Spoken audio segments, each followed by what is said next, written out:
values have not changed. You mentioned the Green New Deal. I have always believed, and I have worked on it, that the climate crisis is real, that it is an urgent matter to which we should apply metrics that include holding ourselves to deadlines around time. I just can't. Honestly, everything she says comes off as so absolutely dense and esoteric.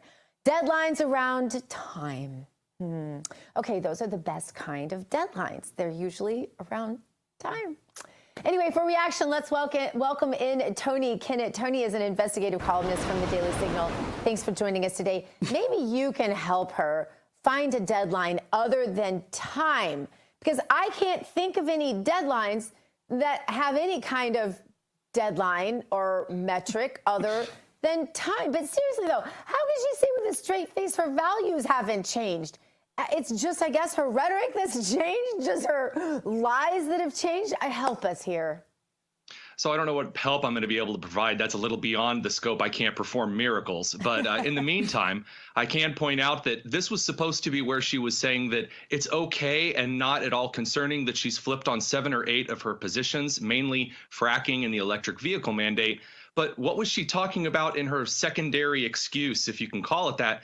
How we need to be accountable to the deadline of time on climate change. So she's both for and against fracking, but no one seems to have picked up on that. If Dana Bash was halfway to 1/4 competent, she might have said, so are you for it or against it? Because, fracking and climate change don't exactly go hand in hand down the street. And, no, they just moved on to asking Kamala about her nieces wanting pancakes and bacon. Can I just hug you right now? Because I've said that all week long, that I felt that interview lacked follow-up. I mean, I thought the premise of the questions in general were solid, but the responses begged follow-ups that we just didn't get. Okay.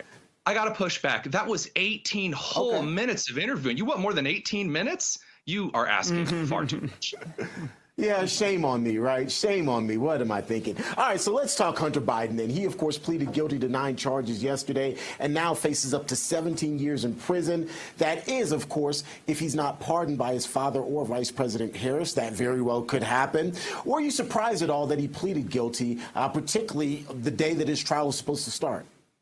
No, he's done his job. I mean, he was the left hand to President Biden, the entire administration. We talk about Kamala being the last one in the room. He's run around gloating for the last 12 years that he's been glued at the hip to his father.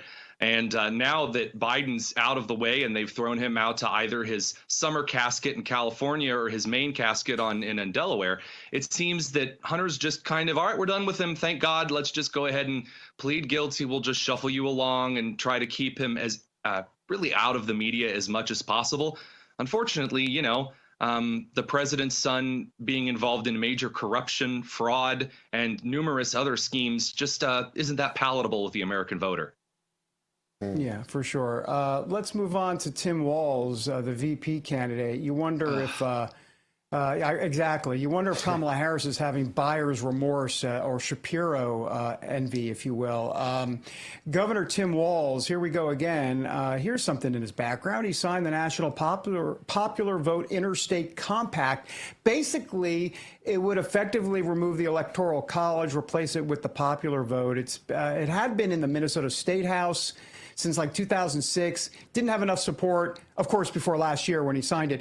So this is the type of stuff that's going on. And that J.D. Vance, Tim Walz debate, now that feels like UFC stuff. That feels very $50. I'll pay. I will pay for that.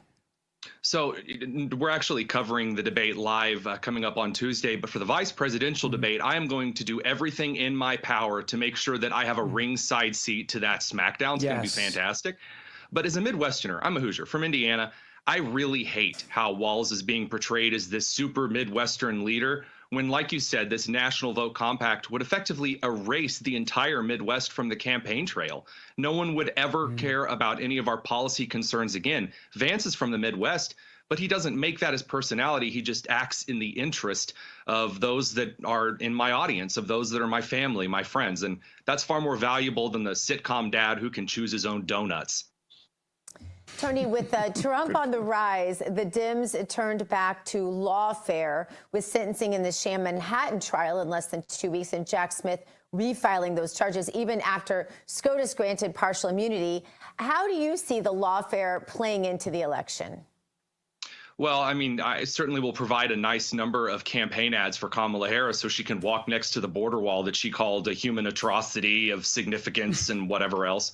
But in the meantime, they're really pulling out all the stops. This debate looks like it's already going to be, if not a flop, a very mediocre performance by Harris. So what do they have left? I mean, her vice presidential pick is awful. Hunter Biden's trashed out in the can. Biden can't speak more than 3 words coherently on a good day. What do they have? Well, they've got lawfare and lawsuits against Trump. And so Jack Smith is going to refile lawsuits and keep throwing them back in jury and judges' faces until the cows come home, or November 5th, whichever comes first. Tony Kinnett, thank you so much for joining us today. Thanks for having me. Tony. Thanks, Tony. That was great.